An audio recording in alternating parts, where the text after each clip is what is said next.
إن الحمد لله نحمده ونستعينه ونستغفره ونعوذ بالله من شرور أنفسنا ومن سيئات أعمالنا من يهديه الله فلا مضل له ومن يضلله فلا هادي له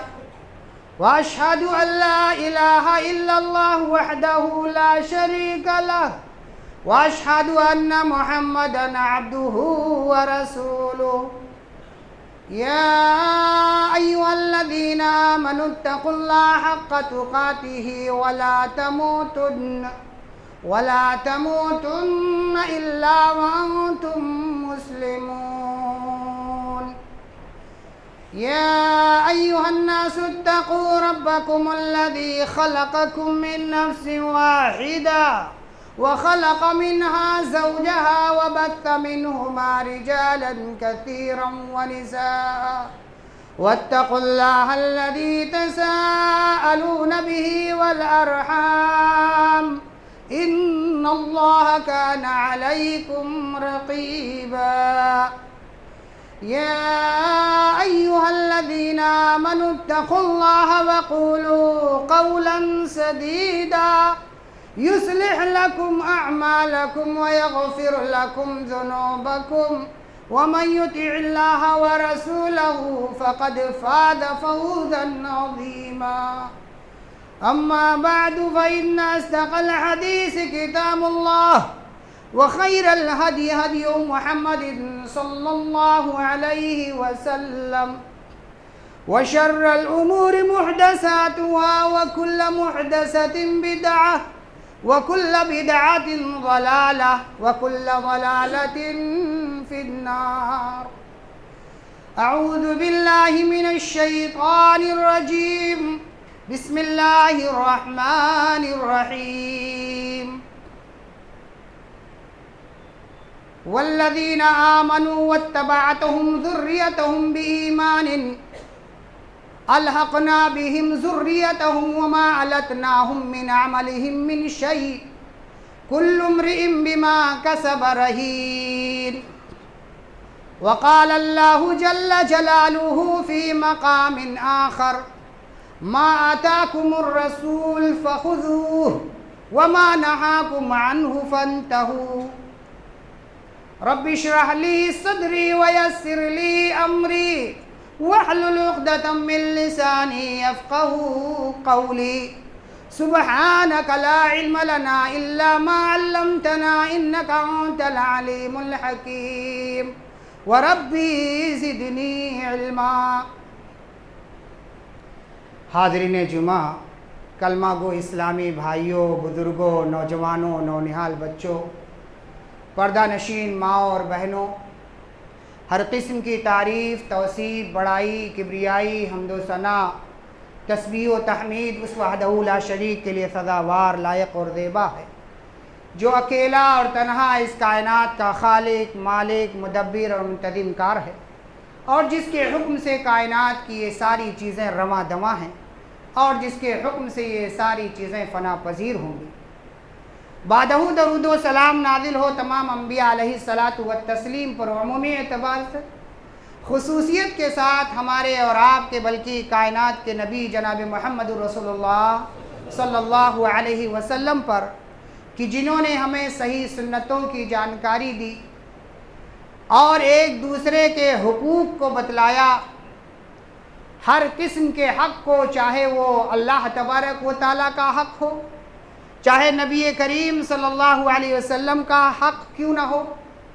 پڑوسیوں کے حقوق ہوں، میاں بیوی کے حقوق ہوں، مہمانوں کے حقوق ہوں، بچوں کے حقوق ہوں، غرضے کی جانوروں اور پرندوں کے حقوق. ایک سماج اور معاشرے میں رہنے کے بہت سارے آداب اور بہت سارے طریقے اور بہت سارے اصول اور ضابطے بتائے. غرضے کی دیکھا جائے تو قدم قدم پر نبی کریم صلی اللہ علیہ وسلم نے امت کی نشاندہی کر دی ہے کہ وہ کس اعتبار سے زندگی گزارے، شادی بیاہ کس طریقے سے کرے، نکاح طلاق کا معاملہ کیسا ہو، اسی طریقے سے پیدائش سے لے کر موت تک کے تمام اصول اور ضابطے بتا دیے۔ آج کے اس خطبہ جمعہ میں مجھے ایک بہت ہی حساس موضوع کے تحت گفتگو کرنی ہے، اور وہ ایک ایسا موضوع ہے کہ جس پر گفتگو بہت کم کی جاتی ہے، اور اس حوالے سے ہم سب بہت ہی زیادہ بیگانے ہیں،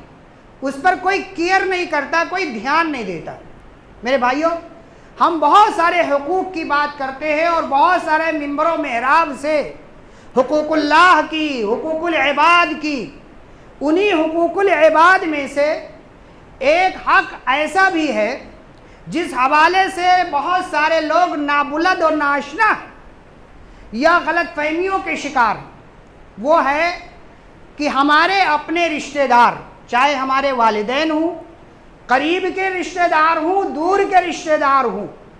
جب یہ دنیا سے سدھار جاتے ہیں، انتقال کر جاتے ہیں، تو ہم من و مٹی میں دفن کر دینے کے بعد، ہاتھ جھاڑ لینے کے بعد اور صاف کر لینے کے بعد ہم یہ سمجھتے ہیں کہ یہ ہمارا آخری حق تھا، ہم نے ادا کر دیا۔ اور جیسا کہ مسلم کی روایت میں موجود ہے، جہاں مومن کے یا مسلمانوں کے 6 حقوق بتائے گئے اور اس میں آخری حق یہ بتایا گیا وَإِذَا مَاتَ فَاتَّبِعُوهُ، جب انسان مر جائے تو اس کے جنازے کی اتباع کرو، شریک ہو، جنازہ پڑھو، اس کے حق میں دعائیں مغفرت کرو، یہ حق ہے۔ بس لوگوں نے اپنے آپ کو اسی پر انف کر دیا، بلکہ کتاب و سنت کا گہرائی سے اگر مطالعہ کیا جائے اور نبی کریم صلی اللہ علیہ وسلم کے 63 سالہ زندگی کا مطالعہ کیا جائے اور اس پر غور کیا جائے تو بہت سارے ایسی باتیں ملتی ہیں، ایسے حقوق ملتے ہیں کہ نہیں، اور بہت سارے حقوق ہیں جو مرنے کے بعد جاری رہنا چاہیے اور جس کی ادائیگی وارثین پر، ان کے بیٹوں پر، ان کے فرزندوں پر، ان کی بیٹیوں پر، ان کے رشتہ داروں پر لاگو ہوتا ہے اور اس کا نفاذ ہونا چاہیے۔ میرے بھائیوں، اسی لیے سورہ طور کی آیت نمبر 21 آپ کے گوشے گدار کی گئی، جس کا ترجمہ آپ ملاحظہ فرما لیں کہ اللہ تبارک و تعالیٰ نے فرمایا کہ جو لوگ ایمان لائے اور پھر ان کی ذریت، ان کی آل و اولاد، ان کی فیملی کے لوگ بھی ایمان لائے تو کل قیامت کے دن الحقنا بہم ذریتہم، تو ان کے بعد والے آنے والی جو نسل ہے، ان کے خاندان اور فیملی کے لوگ ہیں، ان کے ریلیٹیوز جو ہے، ان کو ہم جنت میں ملا دیں گے۔ یعنی اگر وہ بھی نیک عمل کیے، عمل صالح کیے اور والد نے بھی اچھے عمل کیے تو وہاں پر مصاحبت اسے مل جائے گی۔ اللہ تبارک و تعالی نے فرمایا وَمَا عَلَتْنَاهُمْ مِنْ عَمَلِهِمْ مِنْ شَيْءٍ، اور ہم ان کے اعمال میں سے ذرا بھی کچھ کمی نہیں کریں گے۔ كُلُّ امْرِئٍ بِمَا كَسَبَ رَهِينٌ، ہر شخص اپنے عمل کی بنیاد پر وہ گروی بندھا ہوا ہے، یعنی جس طرح عمل کرے گا اسی اعتبار سے اس کا محاسبہ ہوگا۔ لیکن یہ ہے کہ اگر والدین اچھے اعمال کر کے گئے اور پھر انہی کی اتباع کرتے ہوئے بچے بھی نیک اعمال کر کے ان کی تربیت لے کر ویسے ہی اسی رخ پر چلے، کتاب و سنت پر، منہج صحابہ پر، سلف صالحین کے طریقے پر، شرک بدعات سے اپنے آپ کو پاک و صاف رکھا، تو بہت قوی امید ہے اللہ کی ذات سے، اور ایک مومن کو خوشگمان ہونا چاہیے کہ اللہ تعالیٰ اسے جنت نصیب کرے گا۔ اسی لیے تو آپ نے یہ روایت بہت سنی ہوئی ہوگی، اما عائشہ رضی اللہ تعالیٰ عنہ بیان فرماتی ہے کہ اللہ کے نبی صلی اللہ علیہ وسلم کے ایک صحابی آئے اور کہا اللہ کے نبی صلی اللہ علیہ وسلم، میں گھر میں کھیت کھلیان میں جب ہوتا ہوں آپ کو یاد کرتا ہوں تو فرط محبت سے آ کر کے آپ کو دیکھ لیتا ہوں تو مجھے اطمینان ہو جاتا ہے، خوشی ہو جاتی ہے، میرا چہرہ ہرا بھرا ہو جاتا ہے۔ لیکن کبھی کبھی مجھے یہ خیال آتا ہے کہ آپ دنیا سے چلے جائیں گے، میں دنیا سے چلا جاؤں گا، اور آپ وقت کے نبی ہیں، اللہ تعالیٰ آپ کے درجات کو اونچا کرے گا، میں کہاں اور آپ کہاں؟ تو یہ سوچ کر کے میں بہت زیادہ پریشان ہو جاتا ہوں۔ اللہ کے نبی صلی اللہ علیہ وسلم خاموش رہے، چنانچہ وہ آیت کریمہ نازل ہوئی کہ جس کے اندر اللہ تبارک و تعالیٰ نے فرمایا اولئک الذین انعم اللہ علیہم من الصدیقین والشہداء والصالحین۔ اللہ تبارک و تعالیٰ نے فرمایا کہ جو لوگ ایمان لائے اللہ تبارک و تعالیٰ پر اور رسول کی اطاعت کی تو ان کے اوپر اللہ کا تبارک و تعالیٰ کی طرف سے انعام ہوگا اور ان کا حشر ہوگا، اور ان کا جو ہے سابقہ کن کے ساتھ ہوگا؟ نبیوں کے ساتھ، شہداء کے ساتھ، صالحین کے ساتھ اور نیکوکار بندوں کے ساتھ ان کا حشر ہوگا۔ چنانچہ اس آیت کریمہ کو سننے کے بعد وہ صحابی خوش ہو گئے کہ چلو اس میں ہمارے لیے مزدہ ہے، اس میں ہمارے لیے خوشخبری ہے، بشارت ہے، اور اس میں ہم امت محمدیہ کے لیے بھی ہے کہ اگر ہم کتاب و سنت پر عمل کریں گے، اللہ اور اس کے رسول کے فرمان کے مطابق زندگیاں گزاریں گے تو ہمیں یقینی طور پر اللہ تبارک و تعالی ہمیں نصیب کرے گا اللہ تبارک نبی کریم صلی اللہ علیہ وسلم کی صحبت اور آپ کی معیت اور آپ کے ساتھ ہوں گے۔ اور اسی لیے بہت ساری حدیثوں میں اللہ کے نبی صلی اللہ علیہ وسلم نے کئی یتیم کی کفالت کرنے والے کو کہا کہ وہ ایسے ہوگا، اور یعنی وہ اور میں جنت میں ایسے ہوں گے۔ اور ایک روایت میں اللہ کے نبی صلی اللہ علیہ وسلم فرمایا من عال جاریتین حتی تبلغ جاء یوم القیامہ وضم اصابعہ۔ اللہ کے نبی صلی اللہ علیہ وسلم فرمایا کہ جس نے 2 بچیوں کی پرورش کی وہ قیامت کے دن آئے گا اور آپ نے اپنے دونوں انگلیوں کو ملا کر کے کہا ایسے، ہاں کذا، ایسے ہی ہوں گے، یعنی یہ انگلی اور یہ انگلی ایک ساتھ ہے، ایسے جنت میں وہ شخص ہوگا جو اپنے 2 بچیوں کی پرورش کرتا ہے، پرداخت کرتا ہے، تعلیم اور ایجوکیشن سے سر آراستہ اور پیراستہ کرتا ہے، اچھا رشتہ کر دیتا ہے، صحیح تربیت کرتا ہے، تو اسے یہ انعام ملے گا کہ وہ نبی کی معیت اسے ملے گی۔ تو میرے بھائیوں خوشگمان ہونا چاہیے۔ تو سب سے پہلا حق میرے بھائیوں، جب دنیا سے ہمارے کوئی رشتہ دار ہمارے والد چلے جائیں، پہلا حق یہ ہے جس کے تعلق سے ہمارے ہاں لا علمی پائی جاتی ہے اور غفلت پایا جاتا ہے میرے بھائیوں، وہ ہے ادا الدین، قرض کی ادائیگی کا معاملہ۔ یہ بڑا سنگین ہے، اسی لیے آپ قرآن مقدس آپ اٹھا لیجئے، سورہ بقرہ کی سورہ بہت بڑی ہے بقرہ کی، لیکن آیت دین، آیتوں میں سب سے بڑی آیت آیت دین ہے، قرض کے حوالے سے پورا ایک پیج پر پوری جو ہے آیت دین ہے قرض کے حوالے سے۔ کیوں؟ اسی لیے کہا گیا کہ جب میت یا کوئی بھی انتقال کر جائے تو سب سے پہلے اس کے کاغذات اور ڈاکومنٹ چیک کیے جائے، پوچھا جائے، معلومات لیے جائے کہ اس کے اوپر کوئی دین، کوئی قرض ہے کہ نہیں ہے، اگر ہے تو فوری طور پر ادا ہونا چاہیے، اس کے بعد اس کی ملکیت، اس کی پراپرٹی، اس کے کار بنگلے اس کے بعد تقسیم ہوں گے۔ یہ اصول ہے میرے بھائیوں۔ لیکن آج واہ حسرتا، آج ہمارے معاشرے کے اندر، سماج کے اندر کہ ابھی منو مٹی کے اندر وہ دفن نہیں کیا گیا باپ، اور بھائیوں میں جو ہے لاٹھیاں اڑ جاتی ہیں پراپرٹی کو لے کر کے میرے بھائیوں۔ تو سب سے پہلا حق یہ ہے کہ جب کوئی انتقال کرے تو اس کا قرض ادا ہونا چاہیے، اس کی پراپرٹی سے، اس کی جو ہے بینک بیلنس سے دیکھنا چاہیے میرے بھائیوں۔ لیکن اس تعلق سے بہت سستی اور غفلت کے لوگ شکار ہیں۔ کہتے کیا ہے؟ ابا نے لیا تھا، ابا جانے، ایسے بھی کہتے ہوئے نظر آتے، اور یہ تربیت کی کمی ہے میرے بھائیوں۔ اگر ہم نیک ہیں اور ہم دنیا سے گئے، ہم نے اپنی اولاد کی صحیح تربیت کی ہے تو یقین جانیے کہ وہ اولاد اس کا نفاذ کرے گی۔ اور اس حوالے سے اگر دیکھنا ہے تو صحیح مسلم کی روایت ہے، بخاری کے اندر بھی یہ روایت موجود ہے، حضرت جابر ابن عبداللہ رضی اللہ تعالیٰ عنہ جلیل القدر صحابی ہیں، یہ آ کر کے اللہ کے نبی صلی اللہ علیہ وسلم کے پاس آتے ہیں اور کہتے ہیں قد علم یا نبی قد علمت ان ابی قد استشہد یوم احد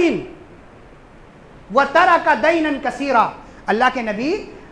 آپ جانتے ہیں کہ میرے والد غزوہ احد میں شہید ہو گئے، غزوہ احد میں شہید ہو گئے۔ حضرت جابر رضی اللہ تعالیٰ عنہ کے والد عبداللہ رضی اللہ تعالیٰ عنہ غزوہ احد میں شہید ہوئے۔ وترک دینا کثیرا، بہت زیادہ قرض جو ہے لے کر کے گئے، یعنی ان کے اوپر بہت قرض تھا، بہت لون تھا،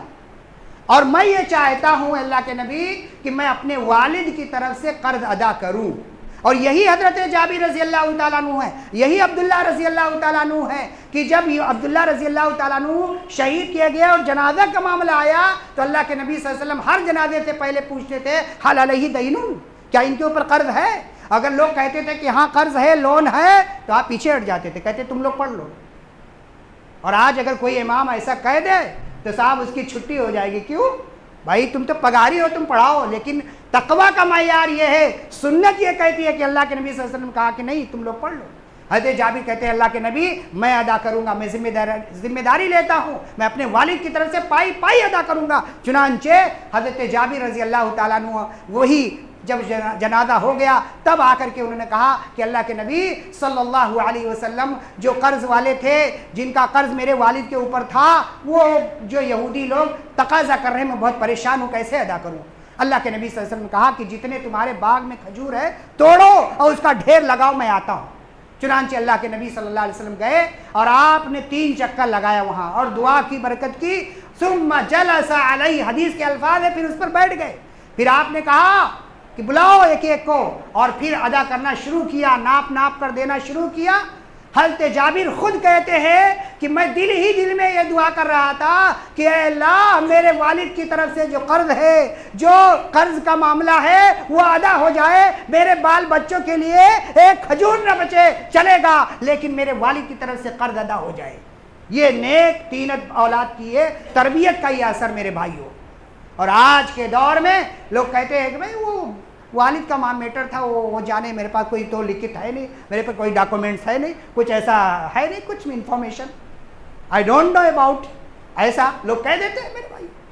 یہ تربیت کی کمی ہے میرے بھائی۔ حضرت جابر رضی اللہ تعالیٰ عنہ نے پورا کا پورا ادا کیا اور دل میں دعا کرتے رہے، اور اس کے بعد حضرت جابر کا بیان دیکھیے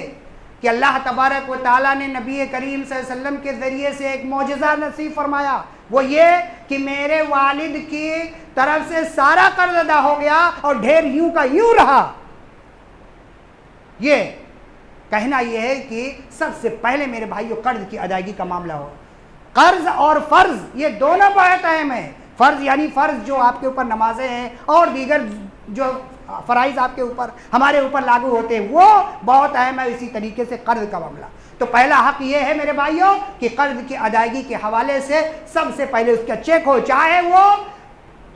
1 روپیہ بھی اگر کسی کا ہے، پن پٹی پر بھی کوئی باقی رکھ رہا ہے، بہت سارے لوگ ارے بعد میں دے دوں گا نا، 5 ہی روپیہ تو ہے، لیکن میرے بھائیوں قطرہ قطرہ دریا شبد، پائی پائی ڈھیر ہو جاتا ہے،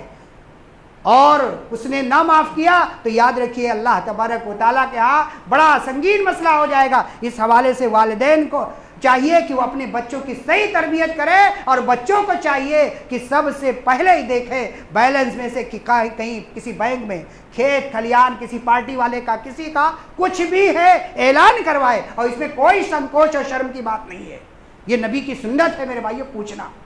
معلومات لینا، ہاں اس کی تفتیش ہونی چاہیے، انکوائری ہونی چاہیے، کیونکہ آج کے دور میں بہت سارے لوگ ایسے بھی دعوے دار کھڑے ہو جاتے ہیں کہ نہیں بھی رہتا میرے بھائی۔ دوسرا حق میرے بھائیوں جو ہے انفاذ التوصیہ، یعنی وصیت کا نفاذ۔ اگر میت نے، میرے والد نے یا آپ کے والد نے، کسی بھی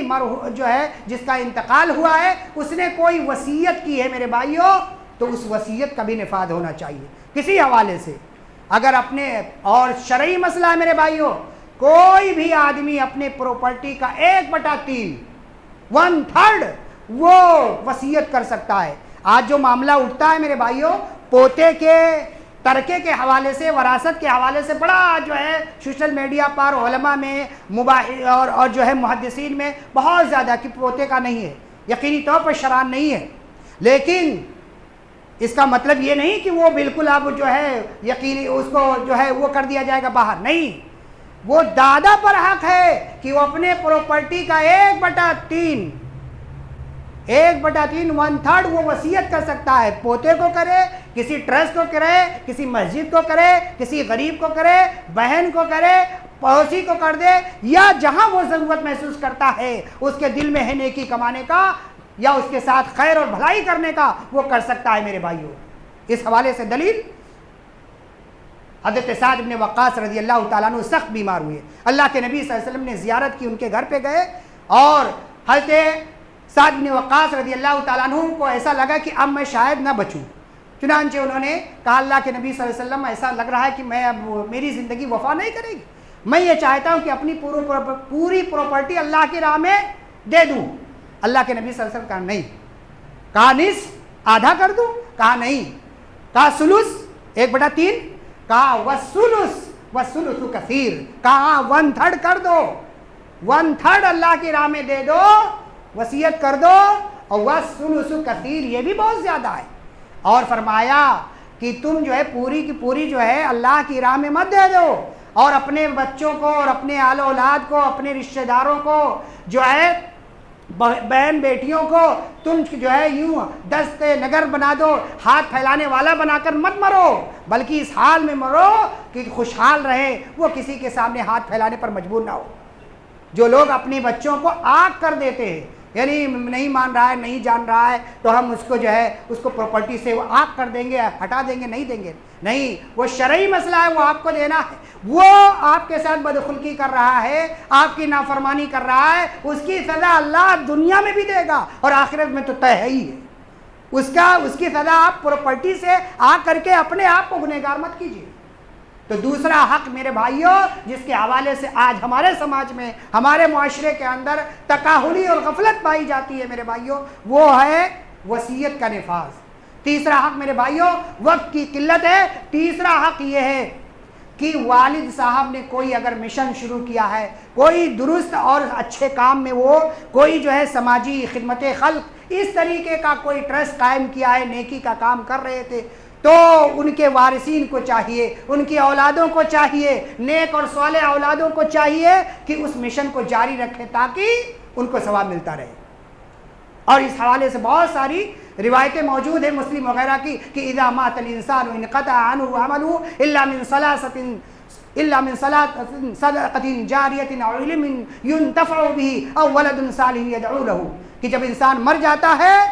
تو سارے اعمال منقطع ہو جاتے ہیں، یعنی کچھ فائدہ نہیں پہنچاتے، لیکن 3 چیزیں، وہ کیا کیا ہے؟ صدقہ جاریہ، کوئی صدقہ جاریہ آپ نے کیا، کوئی باوڑی، کنواں، ٹیوب ویل آپ نے لوگوں کے لیے کر دی اور اس سے جب تک فائدہ اٹھا رہے، کوئی ٹرسٹ قائم کر دیا، خدمت خلق چل رہا ہے، ہاسپٹل قائم کر دیا، مسجد قائم کر دی، مدرسے قائم کر دیے، کوئی علمی کتاب آپ نے چھپا دی اور وہ لوگ پڑھ رہے ہیں، پڑھا رہے ہیں، طباعت کر دی، قرآن کی پرنٹنگ کروا دی، دینی رسالوں کتب کی جو ہے آپ نے پرنٹنگ کر دی، اور یہ ہونا چاہیے میرے بھائیوں، آج اس کی بڑی سخت ضرورت ہے۔ آتھنٹک کتابیں، دعاؤں کی کتابیں اس کی پبلش کر کے لوگوں میں تقسیم کرنا، یہ نیکی اور ذرائع ہے۔ چہجائے کی مشاعروں پر اور کرکٹ ٹورنامنٹ پر خرچ کریں، یہ ہماری قوم کرتی ہے میرے بھائیوں، جہاں نہیں کرنا چاہیے، جو وبال جان بننے والی ہے، جس مال کے حوالے سے اللہ کی عدالت میں قدم نہیں ہٹے گا اور بندہ پوچھا جائے گا، اس حوالے سے وہ قوم نہیں سوچتی۔ جہاں سوچنا چاہیے، جہاں خرچ کرنا چاہیے، جہاں انفاق کے لیے ہاتھ بڑھانا چاہیے میرے بھائیوں۔ اور تیسرا او ولد صالح یدعو لہ، یا نیک اولاد، یہ بہت بڑا صدقہ ہے میرے بھائیوں، کہ اس کے لیے صدقہ جاریہ بنے گا، اس کے حق میں وہ دعا کرے، ایسی تربیت کر کے جاؤ کہ وہ تمہارے حق میں رات میں، دن میں، کہیں پر بھی دعا کرے۔ یہ تیسرا حق ہے میرے بھائیوں۔ چوتھا حق ہے قبرستان جانا، اس حوالے سے بھی بڑی غفلت پائی جاتی ہے۔ دعا تو آپ مسجد میں بھی کر سکتے ہیں، چلتے پھرتے بھی اپنے والدین جو دنیا سے جا چکے ہیں رشتہ داروں کے لیے دعا کی جا سکتی ہے میرے بھائیوں، لیکن قبر کے پر جا کر دعا کرنا، وہاں زیارت کرنا، اس سے آخرت یاد آئے گی۔ اس حوالے سے مسلم کی روایت اللہ کے نبی صلی اللہ علیہ وسلم کے حوالے سے آتی ہے، زار النبی صلی اللہ علیہ وسلم قبر امہ فبکا وابکا علیہ وابکا من حولہ۔ اللہ کے نبی صلی اللہ علیہ وسلم کے حوالے سے بیان کیا جاتا ہے کہ اللہ کے نبی صلی اللہ علیہ وسلم نے اپنی والدہ کی قبر کی زیارت کی، فبکا، پر آپ رونے لگے، وَأَبْكَ مَنْ حَوْلَهُ، آپ کے ساتھ جو صحابہ تھے آپ کو دیکھ کر کے اپنی ماں کی محبت میں اس قدر روتے ہوئے دیکھا کہ صحابہ رو دیے میرے بھائیوں۔ تو یہاں مسجد میں بیٹھ کر جو دعا کی کنڈیشن ہوگی وہ الگ ہوگی، لیکن ماں کی قبر پر پہنچ کر، والد کے قبر پر جب پہنچ کر آپ دعا کریں گے تو آپ کی دل کی دنیا الگ ہوگی، ہمارے دل کی دنیا الگ ہوگی۔ یہ رسمی ہو سکتی ہے لیکن وہاں اخلاص کا پیمانہ آپ کا بڑا ہوگا، اور نبی کا یہ عمل ہے۔ اللہ کے نبی صلی اللہ علیہ وسلم کے تعلق سے اما عائشہ رضی اللہ تعالیٰ عنہ بیان فرماتی ہے کہ جب بھی اللہ کے نبی صلی اللہ علیہ وسلم کی باری ہمارے یہاں ہوتی، وہ ہر رات کو اللہ کے نبی صلی اللہ علیہ وسلم بقیع الغرقد یا مقبرۃ البقیع کے اندر جو ہے اللہ کے نبی صلی اللہ علیہ وسلم جایا کرتے تھے اور شہدائے احد کے لیے دعائیں کرتے تھے، اور اتنی کہ لمبی دعائیں کرتے تھے آپ۔ یہ طریقہ تھا میرے بھائیوں۔ لیکن آج جب دفن ہو جانے کے بعد ہزاروں بار ہمارا بیٹا رشتہ دار بائک سے ادھر جاتا ہے. یا اب تو صورتحال میرے بھائیوں میں تلخ کہنے کا عادی ہوں, صورتحال یہ ہے کہ قبرستان کے بازو میں وہی اولاد کرکٹ کھیلتی ہوئی نظر آتی ہے, اور وہیں مدفون ہے دادا, وہیں مدفون ہے والدہ, وہیں مدفون ہے چچا, وہیں مدفون ہے ماموں. کوئی فکر نہیں ہوتی میرے بھائیوں. جبکہ کہا گیا قبرستان جو ہے عبرت کی جگہ ہے, اور کہا جن لوگوں کو رونا نہیں آتا, جن کو کبھی ان کی آنکھیں نہیں ڈبڈباتی, آنکھیں نہیں اشکبار ہوتی, انہیں چاہیے کہ قبروں کی زیارت کرے, ٹوٹے پھوٹے قبروں کو دیکھے اور آنکھوں میں پانی لائے, احساس ہو کہ کل جو ہے جن کو ہم نے دفن کیا ہے ہمارا بھی نمبر اسی طریقے کا ہوگا. اور اسی لیے اللہ کے نبی صلی اللہ علیہ وسلم قبروں کی زیارت کا حکم دیا. اور یہی نہیں بلکہ خواتین بھی, اماں عائشہ اپنے بھائی عبد الرحمن کے قبر کی زیارت کے لیے گئی تو صحابی رسول نے کہا کہاں سے آ رہی ہے؟ ام المومنین کہا اپنے بھائی کے قبر کی زیارت کی. کہا کہ اللہ کے نبی نے تو منع کیا تھا. کہا نہیں, اللہ کے نبی صلی اللہ علیہ وسلم نے پہلے منع کیا تھا, اور وہ حدیث پڑھ کے بتائی, کنت نہیتکم عن زیارت القبور فزوروها, میں نے ایک وقت تھا منع کیا تھا, اللہ کے نبی کی حدیث, فزوروها, لیکن اب تم زیارت کر سکتے ہو. کیوں؟ اس وقت ایمان کمزور تھا, لوگ جو ہے جا کے آؤ بکا کرتے تھے, فریاد کرنے لگتے تھے, لیکن آپ نے بعد میں اجازت دی. اور خواتین بھی کبھی کبھار جا سکتی, اس میں کوئی قباحت نہیں ہے. لیکن آج صورتحال یہ ہے, خواتین کے حوالے سے فوری طور پر لوگ بریک لگاتے. کہاں پر؟ مسجدوں میں جانے کے لیے, اسلامی تعلیمات کے لیے جانے کے لیے. حالانکہ وہ ایئر ہوسٹل بن سکتی ہے, وہ MBBS ڈاکٹر بن سکتی ہے, وہ جو ہے چارٹر اکاؤنٹنٹ بن سکتی ہے, وہ پلین اڑا سکتی ہے, لیکن نہیں جا سکتی ہے تو تلونی کی جامع مسجد میں نہیں جا سکتی, یا دینی اجتماعات میں نہیں جا سکتی. نہیں, وہاں فتنہ ہوگا. یہ صورتحال میرے بھائیوں آج خواتین کے حوالے سے کیا جاتا ہے, جبکہ اسلام نے پوری کی پوری اجازت دی ہے میرے بھائیوں. یہ کنفیوژن آج سماج میں پھیلایا جاتا ہے میرے بھائیوں خواتین کے حوالے سے. اب دھیرے دھیرے جب سپریم کورٹ کا جب ڈنڈا پڑا ہے تب احساس ہونے لگا کہ نہیں, اب راستے ہموار کیے جانے چاہیے میرے بھائیوں. یہ حق ہے میرے بھائیوں جو ہے. اسی طریقے سے میرے بھائی اور بہت سارے حقوق ہیں, لیکن چونکہ قلت وقت دامنگیر ہے, اس لیے میں انہی چند حقوق کے حوالے سے اپنی آخری بات کہتا ہوں کہ اللہ تبارک و تعالیٰ سے دعا ہے کہ رب العالمین ہم سب کو حسن عمل کی توفیق عطا فرمائے. رب العالمین اپنے رشتہ داروں کے حقوق کی ادائیگی کی اللہ تعالیٰ ہمیں توفیق عطا فرما. رب العالمین جو اس دنیا سے جا چکے ہیں انہیں کروٹ کروٹ جنت الفردوس میں جگہ عطا فرما. رب العالمین جو پریشان حال ان کی پریشان حالی کو دور فرما. رب العالمین جو مقروض ہیں ان کی قرض کی ادائیگی کی سبیل عطا فرما. رب العالمین ہم گنہگاروں کو جب تک زندہ رکھ, اسلام پر زندہ رکھ, اور ہمارا خاتمہ ہو تو ایمان پر ہو, اسلام پر ہو. آمین. اقول قولی ھذا استغفر اللہ لی ولکم ولسائر المسلمین فاستغفروہ انہ هو الغفور الرحیم ورب حلیم.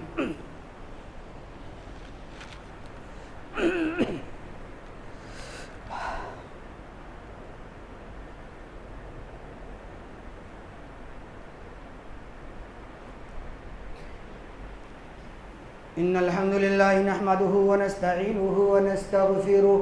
ونعوذ بالله من شرور أنفسنا ومن سيئات أعمالنا من يهده الله فلا مضل له ومن يضلل فلا هادي له وأشهد أن لا إله إلا الله وحده لا شريك له وأشهد أن محمدا عبده ورسوله. إن الله وملائكته يصلون على النبي يا أيها الذين آمنوا صلوا عليه وسلموا تسليما. اللهم صل على محمد وعلى آل محمد كما صليت على إبراهيم وعلى آل إبراهيم إنك حميد مجيد. اللهم بارك على محمد وعلى آل محمد كما باركت على إبراهيم وعلى آل إبراهيم إنك حميد مجيد. عباد الله يرحمكم الله, إن الله يأمركم بالعدل والإحسان وإيتاء ذي القربى وينهى عن الفحشاء والمنكر والبغي يعظكم لعلكم تذكرون ولذكر الله أكبر.